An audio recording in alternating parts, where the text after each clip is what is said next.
Hello everyone, कैसे हैं आप लोग? चलिए आज की क्लास को शुरू करते हैं। बट क्लास देर इसलिए हो गई क्योंकि ये क्लास मैंने कंप्लीट शूट कर दी, अपलोड कर दी, पब्लिक कर दी। उसके बाद मैंने चेक किया तो वहां पे आवाज ही नहीं आ रही थी, मतलब वो जो वॉइस था वो बिल्कुल भी नहीं आ रहा था। उसके बाद अभी मुझे क्लास दोबारा से रीशूट करनी पड़ रही है, तो थोड़ी देर से आपको ये क्लास मिल रही है। तो चलिए लेट्स स्टार्ट। अब क्या कर सकते हैं, यही ऑनलाइन के थोड़े से ड्रॉबैक हैं। और स्पेशली अगर हम रिकॉर्डेड सेशन अगर दे रहे हैं, अगर मतलब डायरेक्ट अगर लाइव भी होते हैं तो भी बच्चे बता देते हैं ना, मैम आवाज नहीं आ रही, आवाज नहीं आ रही। चलिए ठीक है, अब दोबारा से हम रीस्टार्ट कर दे हैं, तो लेट्स स्टार्ट। हमारा फर्स्ट वर्ड क्या है वोकैबुलरी का? इंटेंसिव। इंटेंसिव को ना, जब भी आपको इंटेंसिव वर्ड दिखाई दे या सुनाई दे, तो हमेशा याद रखना उस चीज में हमें बहुत ज्यादा की जरूरत है। कम से हमारा काम नहीं चलेगा, हमें बहुत ज़्यादा की ज़रूरत है। तो जैसे अगर मैंने बोला फार्मिंग इज़ लेबर इंटेंसिव, इसका मतलब फार्मिंग कैसी है? भाई अगर हमें खेती करनी है, तो हमें बहुत ज़्यादा लेबर की ज़रूरत होगी। आप अपने खुद के हार्ड वर्क की भी बात कर सकते हैं। लेबर का मतलब एक हार्ड वर्क से भी होता है, मैन पावर से भी हो सकता है ना? कि बहुत सारे आपको लोगों की आवश्यकता पड़ेगी। तो फार्मिंग कैसी जॉब है? ये एक लेबर इंटेंसिव जॉब है, मतलब आपको बहुत ज़्यादा लेबर की ज़रूरत है। अगर कोई क्रॉप आपकी वाटर इंटेंसिव है, तो मतलब वहाँ पे आपको बहुत सारे पानी की ज़रूरत है। मनी इंटेंसिव है अगर कोई प्रोजेक्ट, तो वहाँ पे आपको बहुत सारा पैसा लगेगा, ठीक है? एफर्ट इंटेंसिव है, तो वहाँ पे आपको बहुत सारी कोशिश करनी होगी, बहुत सारी मेहनत करनी होगी। तो इंटेंसिव का मतलब हो गया भाई उस काम को करने में हमें बहुत ज़्यादा की ज़रूरत है। अब चाहे वो एफर्ट हो, टाइम हो, मनी हो या फिर कोई अदर हमारा रिसोर्सेज़ हो। तो वो चीज़ कैसी है भाई? डिमांडिंग है। उसमें आपको बहुत सारे सामान की ज़रूरत हो रही है, रिसोर्सेज़ हैवी है, मतलब बहुत सारे रिसोर्स की ज़रूरत है। हाई इनपुट है। इनपुट और आउटपुट। आउटपुट क्या होता है? जो हमें रिज़ल्ट मिलता है, वो आउटपुट होता है। और इनपुट क्या है? जो हम उसके अंदर अपने एफर्ट्स डाल रहे हैं, तो वो हमारा इनपुट हो गया। तो भाई आपको अच्छा खासा उसमें मेहनत लगेगी, पैसा लगेगा। एंटोनिम्स में देखें सुपरफिशियल। सुपरफिशियल का मतलब ऐसे तो ऊपर-ऊपर से, है ना? सरफेस की बात कर रहा है। सुपरफिशियल का मतलब है कि आपको बहुत हाई डिमांड, मतलब बहुत हाई उसके रिसोर्सेज़ की रिक्वायरमेंट नहीं है। कम में भी हमारा काम चल जाएगा, मिनिमल है। लो इनपुट है, ये हाई इनपुट है, ये लो इनपुट है। एफिशिएंट। एफिशिएंट का मतलब क्या होता है? एफिशिएंट का मतलब होता है कोई चीज़, आप एफिशिएंट को हमेशा याद रखेंगे, आपको रिज़ल्ट भी मिल रहा है और प्लस उसके साथ में जो, जैसे अगर आप एनर्जी लगा रहे हैं, है ना? पैसे लगा रहे हैं या और भी जो भी रिसोर्सेज़ लगा रहे हैं, वो कम लगा रहे हैं, मतलब वेस्टेज बिल्कुल नहीं हो रही है। तो उस चीज़ को फिर हम बोलेंगे हमारी वो चीज़ क्या है? एफिशिएंट है। तो इंटेंसिव में तो हमें बहुत ज़्यादा की ज़रूरत हो रही है, एफिशिएंट में हम कम में भी काम चल जा रहा है, वो इकोनॉमिकल है। जैसे कि LED bulbs are energy efficient not energy intensive. तो जो एलईडी बल्ब हैं भाई, ये एनर्जी एफिशिएंट है, मतलब कम एनर्जी में हमको ये पूरा रोशनी प्रोवाइड कर रहे हैं। लेकिन अगर आपको याद होगा, जो पहले बल्ब आता था जो 100 वॉट का होता था ना, स्पेशली गांव में उसको यूज करते थे शुरू-शुरू में, तो वो क्या होता था, वो 100 वॉट का मतलब भाई इतनी ज़्यादा उसमें इलेक्ट्रिसिटी कंज़्यूम हो रही है। बट जो एलईडी बल्ब आ रहे हैं, ये 15 वॉट, 10 वॉट, 20 वॉट इस तरीके के आ रहे हैं। तो ये एनर्जी एफिशिएंट है, मतलब हमको उजाला हो रहा है, रोशनी हमको मिल रही है, प्लस हमारी जो इलेक्ट्रिसिटी है, जो उसका वेस्टेज कम हो रहा है। बट एनर्जी इंटेंसिव का मतलब बहुत ज़्यादा एनर्जी वहाँ पे यूज़ हो रही है। इंटेंसिव का पार्ट्स ऑफ स्पीच क्या है? एडजेक्टिव है। इंटेंसिव निकला कौन सा शब्द से है? इंटेंस से। तो इंटेंस पेन का मतलब क्या हो गया? बहुत सीवियर पेन हो रहा है। इंटेंस पेन का मतलब क्या हो गया? बहुत सीवियर पेन हो रहा है ना? बहुत सीवियर। अगर आप किसी को इंटेंसली प्यार करते हैं, मतलब आप बहुत पैशनेटली उसको प्यार करते हैं, तो वहीं से निकला है ये शब्द। नेक्स्ट वर्ड क्या है हमारा? एड्रेस। नेक्स्ट वर्ड है हमारा एड्रेस। एड्रेस एक तो नाउन के रूप में होता है, इसका मतलब पता हो जाता है कि आप कहाँ पे रहते हैं। दूसरा अभी जो हमारा इसका है वर्ब के रूप में एड्रेस का मतलब होता है उस चीज को सॉल्व करना, उस चीज से डील करना। सो टू डील विद और सॉल्व अ प्रॉब्लम और इशू। तो उस चीज के आप क्या कर रहे हैं, डील कर रहे हैं। उसके सिनोनिम्स में टैकल, टैकल करना मतलब डील करना, सॉल्व करना, हैंडल करना, रिजॉल्व। रिजॉल्व का एक और मीनिंग होता है, आपको याद है क्या? एक तो रिजॉल्व का मीनिंग हो गया उसको हम फिक्स कर रहे हैं, उसको हम सॉल्व कर रहे हैं। दूसरा रिजॉल्व का मीनिंग क्या होता है, आप मुझे बता दीजिएगा। क्या आपको पता है रिजॉल्व का दूसरा मीनिंग?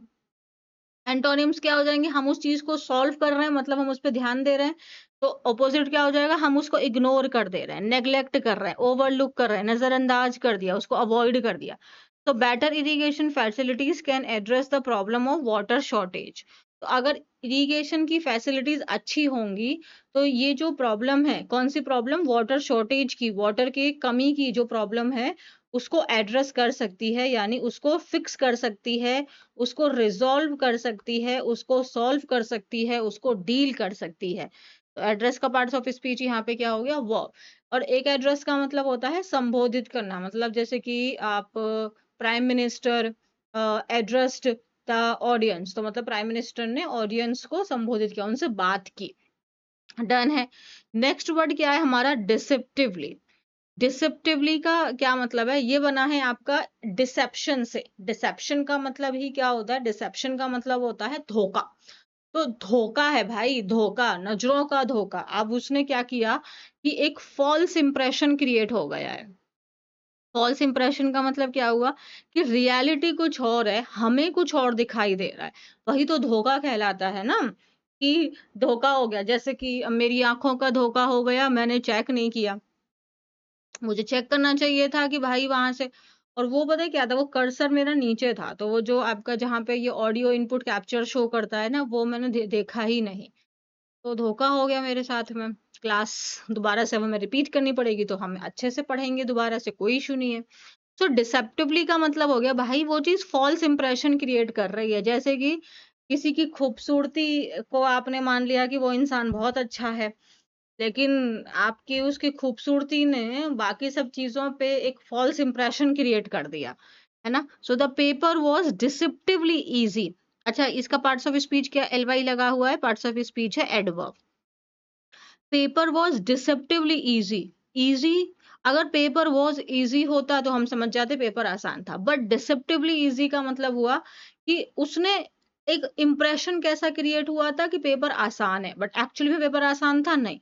तो पेपर कैसा था, अगर हम इससे इन्फ्रेंस करेंगे तो ये कहेंगे पेपर कैसा था, हार्ड था।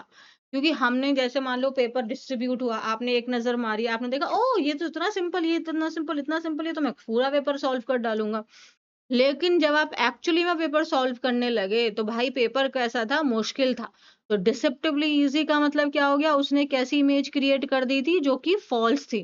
तो आपको लगा आसान है, बट एक्चुअली में वो तो हार्ड था। तो वो इमेज कैसी थी, मिसलीडिंग थी, फॉल्स इमेज थी। सीमिंगली, सीम का मतलब आपको ऐसा प्रतीत हो रहा था। तो the road looked deceptively safe. तो रोड हमें कैसा लग रहा था कि मतलब सेफ है, सिक्योर्ड है, कोई प्रॉब्लम नहीं है हमको। लेकिन जब हम वहां पे चलने लगे तो वो कैसा था, वो डेंजरस था, वो धोखेबाज था। रोड भी धोखेबाज होता है ना, तो उसको बोलते हैं ट्रेचरस। डन है। ओके। नेक्स्ट वर्ड जस्ट अभी हमने क्या था हमारा, एफिशिएंट। एफिशिएंट का मतलब हो गया कि वो चीज अच्छे से काम कर रही है, यानी कि हमें रिजल्ट मिल रहा है। प्लस हमारी जो वेस्टेज है या जो यूसेज है वो कम से कम हो रहा है, चाहे वो पैसे का हो, टाइम का हो, मनी का हो, एनर्जी का हो, या अदर रिसोर्सेज का हो। तो वो चीज कैसी है, प्रोडक्टिव है, कैपेबल है, कॉम्पिटेंट है, इकोनॉमिकल है। इकोनॉमिकल क्यों है भाई, क्योंकि हम कम रिसोर्सेज का यूज करके हम रिजल्ट प्रोड्यूस कर पा रहे हैं। वो चीज कैसी है हमारी, एफिशिएंट। तो एफिशिएंट चीज क्या होती है, उसमें रिजल्ट भी मिलेगा, प्लस जो हमारे रिसोर्सेज हैं वो कम से कम यूज हो रहे हैं, लेकिन रिजल्ट में कोई कमी नहीं है। तो इसके एंटोनिम्स में क्या हो जाएंगे, इनएफिशिएंट, हाँ वेस्टफुल है, या फिर हम कह सकते हैं इंटेंसिव है, बहुत ज्यादा की जरूरत है उसमें, डिमांडिंग है, इनइफेक्टिव। ओके, आप मुझे एक बात बताइएगा, एफिशिएंट और इफेक्टिव इन दोनों में कोई डिफरेंस है या दोनों एकदम सेम है? और क्या हो जाएगा, अनप्रोडक्टिव। तो ये सब इसके क्या हो गए, विपरीत वाले शब्द यानी एंटोनिम्स। तो ये जो वॉशिंग मशीन है ना, ये क्या है, बहुत आपकी एफिशिएंट है। तो अगर हम एफिशिएंट कह रहे हैं तो इसका मतलब हमें रिजल्ट भी मिल रहा है। तो वॉशिंग मशीन का रिजल्ट क्या होना चाहिए, कपड़ों को वॉश करना, तो वो बहुत अच्छे से, मतलब बहुत अच्छे से वो उनको क्लीन कर दे रही है, प्लस उसके साथ में लेस वाटर का यूज हो रहा है, लेस एनर्जी का यूज हो रहा है, लेस टाइम का यूज हो रहा है। तो हम कह रहे हैं कि वो चीज क्या है, एफिशिएंट है। एफिशिएंट का पार्ट्स ऑफ स्पीच क्या होता है आपका, एडजेक्टिव, क्योंकि ये किसी भी चीज की एक क्वालिटी बता रहे हैं। किसी ह्यूमन को भी हम कह सकते हैं he is very efficient. Efficient मतलब अच्छा रिजल्ट प्रोड्यूस करता है, प्लस भाई एनर्जी भी इसमें या रिसोर्सेज कम लगते हैं। Okay, so on ethanol blended fuel and the Indian consumer, तो क्या है पूरा पैसेज हम समझ ही गए होंगे, एथेनॉल के रिलेटेड है। So let's see the Indian government's policy to continue producing E20 petrol at a cost of higher than that of pure petrol when oil prices dip under $70 a barrel to compensate farmer adequately is a deceptively well formulated proposition. तो यहाँ तक पूरी एक बात है और इसी को हम एक साथ अंडरस्टैंड करेंगे। चलिए, तो जो ये इंडियन गवर्नमेंट की एपोस्ट्रोफी एस बता रहा है की, तो ये जो गवर्नमेंट जो इंडियन गवर्नमेंट की जो ये पॉलिसी है कि वो E20 पेट्रोल को प्रोड्यूस करते रहेंगे, कंटिन्यू रहेंगे भाई इसकी प्रोडक्शन में। E20 पेट्रोल को, E20 का मतलब क्या हो गया, 20% एथेनॉल, ई का मतलब एथेनॉल, तो 20 E20 मतलब 20% एथेनॉल यूज हो रहा है और 80% जो है वो आपका पेट्रोल का यूज हो रहा है, और यहाँ से बन जा रहा है हमारा एथेनॉल ब्लेंडेड फ्यूल। तो E20 कह रहे हैं। अब आगे चल के मान लेते हैं अगर ये E30 कह देंगे या E40 कह देंगे, तो इसका मतलब अब इथेनॉल 40% मिक्स हो रहा है, ये मतलब है। तो जो इंडियन गवर्नमेंट की पॉलिसी है कि वो E20 पेट्रोल को प्रोड्यूस करते रहेंगे at a cost higher than that of pure petrol, ये चीज को ध्यान देने वाली बात है। At a cost higher than that of pure petrol मतलब प्योर पेट्रोल से भी ज्यादा की कीमत पर। तो अगर हमें प्योर पेट्रोल पड़ रहा है 100 रुपए का 1 लीटर, तो एथेनॉल मान लेते हैं हमें पड़ रहा है 105 का, 103 का, है ना, 107 का, 110 का। तो ये कह रहे हैं कि जो इंडियन गवर्नमेंट की पॉलिसी है ना कि वो E20 पेट्रोल को प्रोड्यूस करते रहेंगे, इसको जारी रखेंगे at a cost higher than that of pure petrol, मतलब प्योर पेट्रोल से ज्यादा की कीमत लग रही है E20 के प्रोडक्शन में, बट हम जारी रखेंगे। और बेचने की बात भी वही है कि at a cost higher than that of pure petrol when, जब ऑयल प्राइसेस जो हैं वो आपके डिप अंडर, मतलब ये कम हो गए, डिप का मतलब कम हो गए हैं, $70 अ बैरल, मतलब ये भैया कमी आ गई है इसमें कुछ। उसके बावजूद भी ये कह रहे हैं कि भाई हम E20 प्रोड्यूस करेंगे जो कि प्योर पेट्रोल से ज्यादा महंगा है, बट फिर भी हम जारी रखेंगे। क्यों? क्योंकि ये कंपनसेट करेगा फार्मर्स को adequately, is a deceptively well formulated preposition. अब ये कह रहा है, ये वाली जो बात बोल रहा है ना ये लोग कि कंपनसेट फार्मर्स एडिक्वेटली, मतलब हमको हमको E20 महंगा क्यों पड़ रहा है, क्योंकि हम फार्मर्स को एडिक्वेटली कंपनसेट कर रहे हैं, मतलब उनको ठीक से सफिशिएंट जो वो डिजर्व करते हैं उतना पैसा हम उनको दे रहे हैं, जिसकी वजह से E20 की कॉस्ट इंक्रीज हो रही है। तो सुनने में तो लग रहा है कि हाँ, हमारा इंडिया ग्रो कर रहा है, हमारे फार्मर्स ग्रो कर रहे हैं। तो ये जो चीज है ना, ये एक डिसेप्टिवली वेल फॉर्मुलेटेड प्रोपोजिशन है। प्रोपोजिशन का मतलब क्या हो गया, आइडिया। वेल फॉर्मुलेटेड मतलब अच्छे से क्रिएट किया गया, फॉर्मुलेट मतलब क्रिएटेड। तो अच्छे से क्रिएट किया गया एक आइडिया है, लेकिन ये आइडिया जो है ये डिसेप्टिवली है। मतलब हमें ऐसा लग रहा है, एक इम्प्रेशन कैसा क्रिएट हो रहा है, इम्प्रेशन क्रिएट हो रहा है कि सही हो रहा है, मतलब फार्मर्स को पैसा मिल रहा है इसीलिए हमको E20 महंगा पड़ रहा है, तो बंदा सोचेगा ओके फाइन, हमारे ही फार्मर्स को फायदा हो रहा है तो ठीक है। लेकिन ये एक सुपरफिशियल है, ये डिसेप्टिवली है। जो मोस्ट फीड स्टॉक मतलब जो रॉ मटेरियल है for the fuel blending, blend करना मतलब मिक्स करना, इज फ्रॉम शुगर केन। तो ये जो ज्यादातर आपके जो ये रॉ मटेरियल है वो कौन सा है, वो शुगर केन है। और अब शुगर केन के बारे में बता रहे हैं ये एडिशनल इंफॉर्मेशन देके, one of India's most water and fertiliser intensive crops. तो ये जो शुगर केन है ना, ये शुगर केन इंडिया का one of India's most water and fertiliser intensive crop, ये लाइन समझ में आ गई होगी। कि भाई इसमें बहुत ज़्यादा पानी प्लस बहुत ज़्यादा फर्टिलाइज़र की ज़रूरत होती है, इंटेंसिव है। अब आप कहेंगे अब इस चीज़ को समझो, यहाँ पे बोला है वन ऑफ, ना कि ये हम देखो वन ऑफ का मतलब क्या हुआ? टोटल मान लेते हैं 4 हैं, मान लेते हैं हम ऐसा मान लेते हैं कि 4-5 ऐसी क्रॉप्स हैं, जिसमें बहुत ज़्यादा पानी और फर्टिलाइज़र की रिक्वायरमेंट होती है और उसमें से एक है हमारी शुगरकेन।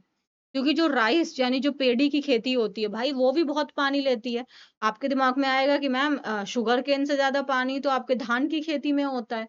हाँ, बिल्कुल करेक्ट बात है। तो वही वाली बात हो गई ना, तो जैसे कुछ एक कैटेगरी है तो इसमें से जिसमें ज़्यादा पानी यूज़ होता है तो उसमें हमने मान लेते हैं कि हमने उस लिस्ट में 3-4 को डाल रखा है कि भाई इन इन क्रॉप्स में ज़्यादा पानी प्लस फर्टिलाइज़र का इस्तेमाल होता है।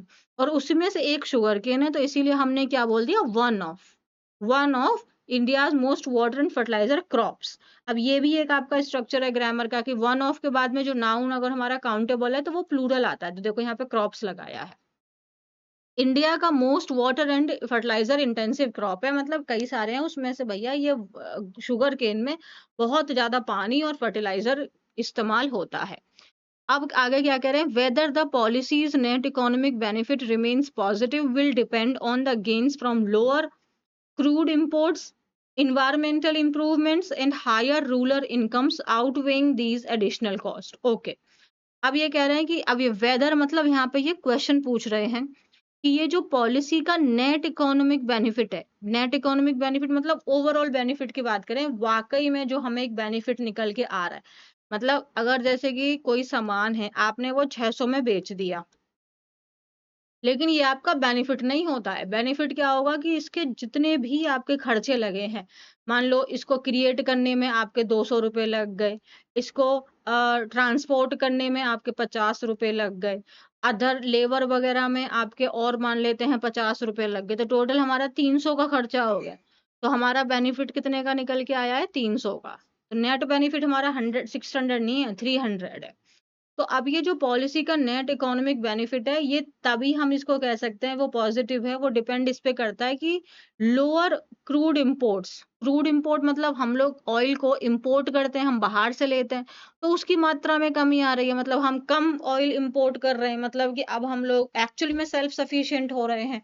बाहर की चीजों पे हम उतना डिपेंड नहीं हो रहे, बाहर से हम लोअर क्रूड को इंपोर्ट कर रहे हैं। उसके साथ में जो हम कह रहे हैं कि भाई ये आपका एनवायरमेंटल फ्रेंडली है, शुगर केन की हम इस्तेमाल कर रहे हैं, तो वाक़ई में भाई एनवायरनमेंट को कितना इम्प्रूवमेंट हो रहा है। उसके साथ-साथ में हायर रूरल इनकम मतलब भाई रूरल मतलब गाँव हो गया, तो गाँव में ही तो किसान हैं जो खेती कर रहे हैं, तो उनकी इनकम वाक़ई में भाई इंक्रीज़ हो रही है। आउटवेइंग मतलब इनसे ऊपर निकलना। अगर ये एडिशनल कॉस्ट वगैरह जो लग रही है, इसको भाई ये चीज़ आउटवेइंग कर देगी कि हाँ, लोअर क्रूड इंपोर्ट हो रहा है, एनवायरनमेंट वाक़ई में इम्प्रूव हो रहा है, रूरल इनकम इंक्रीज़ हो रही है, तभी हम कह सकते हैं कि हाँ, नेट इकोनॉमिक बेनिफिट हमको हुआ है। उसके साथ कह रहा है कि एफिशिएंसी पे भी एक कंसर्न है। अब एफिशिएंसी का हम हमेशा बात करेंगे, रिजल्ट प्लस लेस रिसोर्सेज, वो भी कंसर्न है। क्यों कंसर्न है? क्योंकि भाई आप शुगर केन का यूज कर रहे हो, शुगर केन क्या है? क्रॉप है, क्रॉप मतलब हम जिसको अपने खाने पीने में यूज हो रहा है, वो हो गई। उसके बाद में जो ये E20 पेट्रोल आप जनरेट कर रहे हैं, ये माइलेज को कम कर रहा है, पैसा इसमें हमको ज्यादा लग रहा है, तो इसकी एफिशिएंसी पे भी अभी कंसर्न है, ये भी एक चिंता का विषय है। उसके बाद क्या कह रहा है? कंज्यूमर्स कंज्यूमर्स अब कंज्यूमर को बता रहा है कौन से जो कंज्यूमर तो सब कुछ है, अब ये कंज्यूमर को बता रहा है खास करके जो including people who are poorer than sugar cane farmers pay more at the pump. अब ये कह रहा है, अब जैसे कंज्यूमर तो सब है, कंज्यूमर पे मोर एट द पंप, क्योंकि आप कह रहे हैं कि E20 जो पेट्रोल है उसकी कीमत ज्यादा है प्योर पेट्रोल से, यानी कि कंज्यूमर उसका ज्यादा पैसा पे कर रहे हैं। अब इस बता रहे हैं उन कंज्यूमर में वो लोग भी आते हैं जो उन शुगरकेन फार्मर से कमज़ोर हैं, जो उनसे पुअर हैं, वो भी ज़्यादा पैसा पे कर रहे हैं। आप कह रहे हो कि आप शुगरकेन फार्मर्स की हेल्प कर रहे हो, आप गाँव में पैसा पहुँचा रहे हो, अपने देश को विकसित कर रहे हो, लेकिन भाई उसमें वो लोग भी तो इन्वॉल्व हैं, उस कंज्यूमर में वो लोग भी इन्वॉल्व हैं, जो तो उन शुगरकेन फार्मर से भी कमज़ोर हैं। वो इनको इम्प्रूव करने के लिए उनकी जेब को आप खत्म कर दे रहे हो, वो ऑलरेडी पुअर हैं, उनको आप और पुअर कर रहे हो क्योंकि उनको तो महँगा पेट्रोल लेना पड़ रहा है। समझ में आ रही है लाइन? उसके बाद कह रहा है oil marketing companies procure ethanol at the administered price. Oil marketing companies जो आपकी ऑयल मार्केटिंग कंपनीज़ हैं, प्रोक्योर करना मतलब खरीदना, तो वो एथेनॉल को किस प्राइस पे खरीदेंगी? एडमिनिस्टर्ड प्राइस पे। अब एडमिनिस्टर्ड आप जानते हैं एडमिनिस्ट्रेशन कौन-सी होती है? जो आपकी जैसे आईएएस, आईपीएस या पुलिस वगैरह होती है, ये सब एडमिनिस्ट्रेशन में आती है। तो वो किसके लिए वर्क करती है? गवर्नमेंट के लिए वर्क करती है। तो एडमिनिस्टर्ड प्राइस कौन-सा हो जाएगा? वो प्राइस जो गवर्नमेंट के द्वारा फिक्स किया गया है मार्केट के द्वारा नहीं। मतलब वहाँ के रिटेलर्स के द्वारा नहीं है, मार्केट के यानी गवर्नमेंट के द्वारा। गवर्नमेंट ने कह दिया कि ये एक फिक्स प्राइस है, आपको इसी पे खरीदना होगा। अब जो ऑयल मार्केटिंग कंपनीज़ हैं, उनको जो एथेनॉल को खरीदना है, उसका प्राइस गवर्नमेंट ने सेट कर दिया। अच्छा, ethanol factories buy feed stock only then do farmers receive higher prices. अब जो आप कह रहे हो कि फार्मर्स को ज़्यादा पैसा मिलेगा, पहले तो इतना प्रोसीजर होते हुए जा रहा है। पहला स्टेप ये हो गया कि कंज्यूमर ज़्यादा पैसा दे रहे हैं, एक तो ये हो गया। उसके बाद में यहाँ तो दे दिया कंज्यूमर ने पैसा। अब उसके बाद में जो आपकी ऑयल मार्केटिंग कंपनीज़ हैं, वो एथेनॉल को प्रोक्योर कर रही हैं। अच्छा, इसको ना थोड़ा आपका फ्लो डायग्राम के थ्रू समझने की कोशिश करते हैं कि पूरा कह क्या रहा है।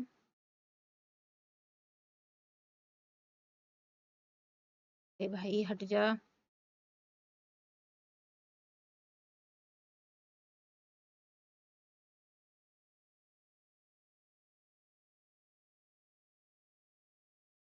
ये कह रहा है कि आपने कंज्यूमर से तो पहले ही ज़्यादा चार्ज कर लिया, ठीक है? ये हो गया कंज्यूमर तो पे कर चुका है और आप कह रहे हैं कि भाई फार्मर को हेल्प होगा। फिर आप क्या कह रहे हैं कि जो आपकी ऑयल मार्केटिंग कंपनीज़ हैं, ऑयल मार्केटिंग कंपनीज़ क्या हैं? ये आपका जो एथेनॉल है, उसको जो प्रोक्योर करेंगी यानी उसको जो खरीदेंगी, वो उस प्राइस पे खरीदेंगी जिसको गवर्नमेंट ने सेट किया है। अब आप सोचेंगे कि मैम अच्छा उसके बाद में क्या होगा कि जो आपकी इथेनॉल की जो फैक्ट्रीज़ हैं, अब यहाँ पे देखो क्या दिया था, ethanol factories buy feedstock, feedstock का मतलब अभी हम गन्ने से शुगरकेन की बात कर लेते हैं। फिर उसके बाद इथेनॉल फैक्ट्रीज़ बाय फीडस्टॉक मतलब उन्होंने शुगरकेन बाय किया शुगरकेन, राइट? और फिर उसके बाद में आपके जो फार्मर्स हैं, उन तक पैसा इंक्रीज़ हुआ। तो ये प्रोसीजर थोड़ा समझ नहीं आया, अब समझते हैं। देखो ये स्टेप में कह रहा है कि कंज्यूमर से तो तुमने ज़्यादा पैसा ले लिया, लेकिन फार्मर्स तक वाक़ई में पैसा पहुँच भी पा रहा है? क्योंकि देखो, अब आप सोचेंगे कि फार्मर्स को तो उसी दिन पैसा मिल जाता है जिस दिन वो आपके मिल पे जाते हैं अपना गन्ना बेचने के लिए। आपने देखा होगा, गाँव वग़ैरह में मिल बहुत सारे होते हैं ना, जिसको हमारे यहाँ पे कहते हैं कलेसर। तो अगर एक आपका मान लेते हैं जो मील है, जो शुगरकेन प्रोक्योर कर रहा है, ले रहा है, वो उसने किसान ने दे दिया उसको और हम मानते हैं 5 किलो की कीमत उसने ₹100 रखी है। ये हो गई। अब यहाँ पे आता है गवर्नमेंट ने जो इथेनॉल के लिए बात हो रही है कि भाई अब ये आ गई ऑयल मार्केटिंग कंपनीज़ अब ये इस इथेनॉल को इस शुगरकेन के जो भी है, उसको क्या करना है इनको लेना है, मील से, है ना? जो आपकी फैक्ट्रीज़ हैं उनसे लेना है इनको। लेकिन अब गवर्नमेंट ने ऑलरेडी एक प्राइस सेट कर दिया है कि आप इतने ही पैसे पे इथेनॉल को खरीद सकते हैं। यानी कि अब मान लेते हैं कि जो एवरेज प्राइस है उससे ज़्यादा प्राइस गवर्नमेंट ने सेट किया हुआ है इन ऑयल मार्केटिंग कंपनीज़ के लिए। तो इसने ₹100 में खरीद रहा था, लेकिन अब ये लोग इसको मान लेते हैं ₹200 में या ₹180 में इन्होंने इसी चीज़ को प्रोक्योर किया। 200 या 180 में इन्होंने प्रोक्योर किया। अब अगली बार जब दोबारा से मील पे आएगा बेचने के लिए, तो अब उसको वो ₹100 की बजाय क्या कर देते हैं, ₹120 दे देती हैं ये वाली जो मील है। तो ये कह रहा है कि अब जाके किसान को बेनिफिट हुआ। तो कह रहा है जो ये इतना चार्ट घूम रहा है, तो क्या वाक़ई में उनको हेल्प हो पाएगी? ओनली देन तभी आप उनको हेल्प होगी तो रियली उन तक हायर प्राइस पहुँच रहा है, लेकिन कंज्यूमर से पहले ही आपने हायर प्राइस ले लिया है। Higher feedstock prices also do not address most reasons farmer have lower incomes. तो ये कह रहा है चलो ठीक है मान लेते हैं आपने पैसा दे भी दिया हायर फीड स्टॉक मतलब जो शुगर केन का पैसा है वो आपने ज्यादा दे भी दिया वो भी जो किसानों के बहुत सारे कारण हैं जिनकी वजह से उनकी लोअर इनकम है, उस प्रॉब्लम को वो सॉल्व नहीं कर रहा है। Also do not address, address मतलब सॉल्व कर रहा है। जैसे कि भाई पोस्ट हार्वेस्ट लॉसेस हो जाते हैं कि हार्वेस्टिंग के बाद में खेती में अभी माल पड़ा ही हुआ था, बारिश-वारिश आ गई, आंधी आ गई, पूरा तबाह हो गया। उनके पास उतने रिसोर्सेज़ नहीं थे कि वो उसको तुरंत लेके चले जाएँ। तो इन सब चीज़ों को गवर्नमेंट को ध्यान देना चाहिए। या मार्केट एक्सेस नहीं है उनके पास में, लिमिटेड ही है, कुछ ही भाई उनके पास मंडी है जहाँ पे वो अपना सामान बेच सकते हैं। तो इन सब चीज़ों के ऊपर में गवर्नमेंट को वर्क करना चाहिए। सिर्फ हायर फीडस्टॉक प्राइस से काम नहीं चलेगा। Government should not give the same reward for every liter of ethanol. आगे देखते हैं. If it does, sugarcane will get most of the benefits because it is already the main okay crop used to make ethanol. अब ये वाली line ना कुछ समझ नहीं आई मेरे को कि कहना क्या चाहते हैं कि जो गवर्नमेंट है उनको सेम रिवॉर्ड नहीं देना चाहिए for every litre of ethanol. मैंने कहा ऐसा क्यों कह रहे हैं?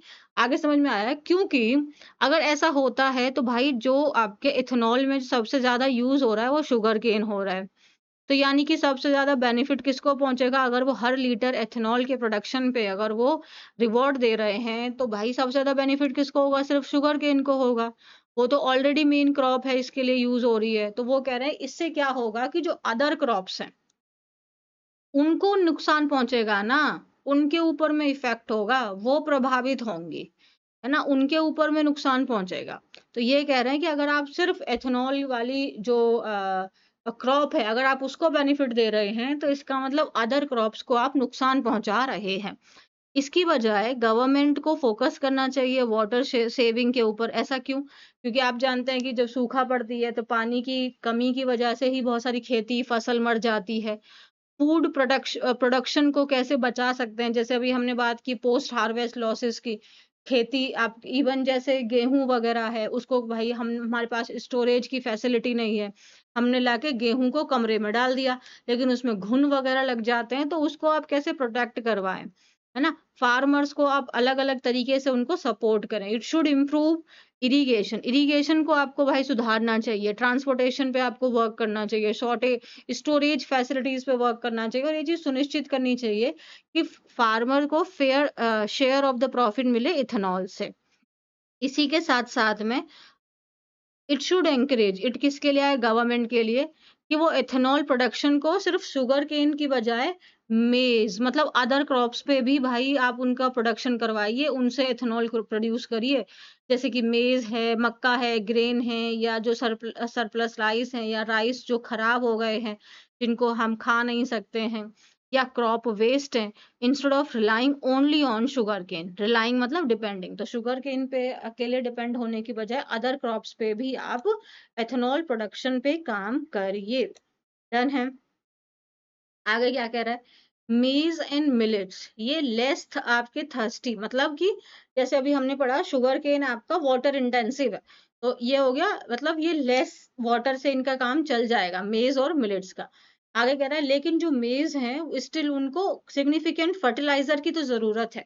मतलब पानी कम लगेगा लेकिन मक्का में आपके खाद की तो जैसे आपका अमोनिया वगैरह है वो उसका इस्तेमाल तो होता है, वो फर्टिलाइज़र अच्छा खासा यूज़ करती है।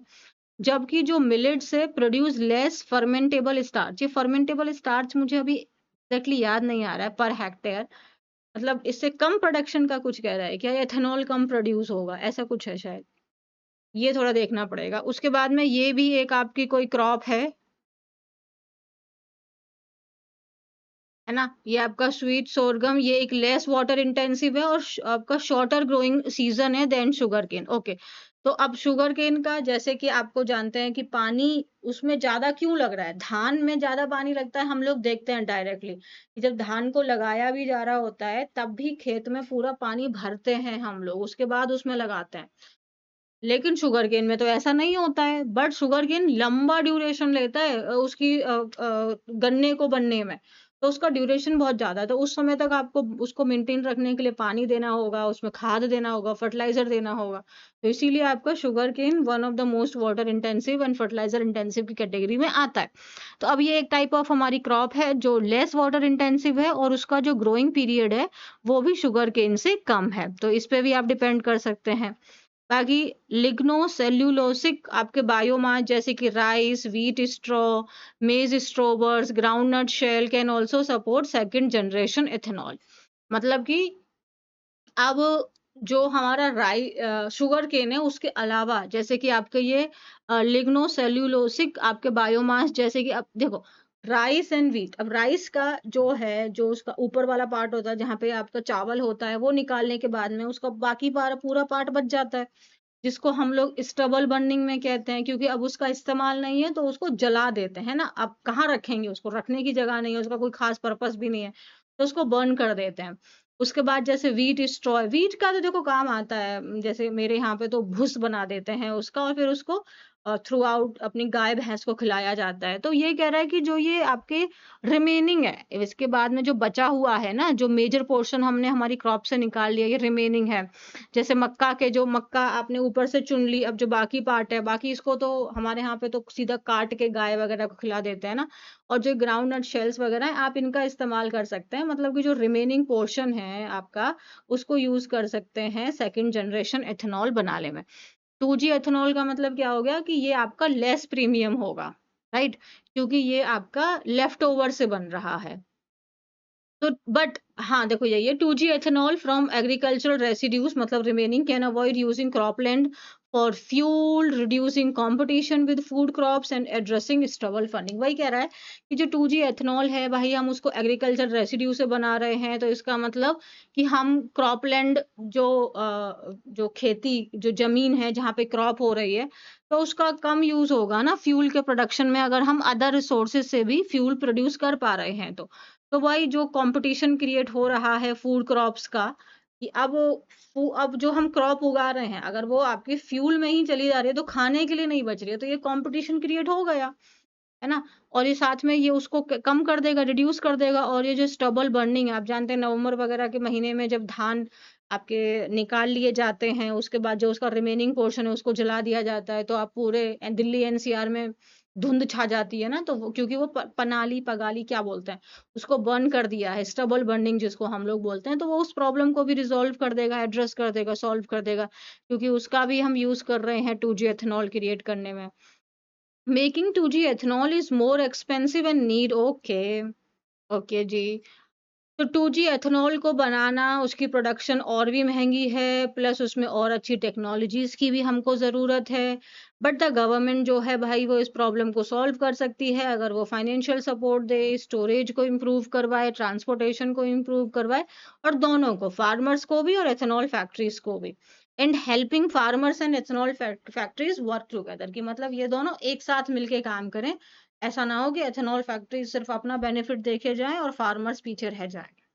The government should make ethanol and farming policies work together, तो उनको इस तरीके की पॉलिसी क्रिएट करनी चाहिए जिससे एथेनॉल प्लस फार्मिंग दोनों एक साथ काम कर रहे हैं। ऐसा ना हो कि पता चले फार्मिंग का भैया फिर पूरा का पूरा सत्यानाश हो जाए, है ना। एट द सेम टाइम पे consumer should not spend more on fuel that, oh my God भाई कंप्लीट। अभी तक तो पहले वाले पैसेज में हमने यहाँ देखा था कि ये सरकास्टिक हो रहे थे, यहाँ पे तो इन्होंने डायरेक्ट ही कह दिया है कि भाई और उसके साथ साथ में आप कंज्यूमर को मजबूर मत करिए कि वो ज्यादा पैसा पे करें, वो भी उस फ्यूल के ऊपर में जो कि लेस एफिशिएंट है, माइलेज वगैरह कम दे रहा है।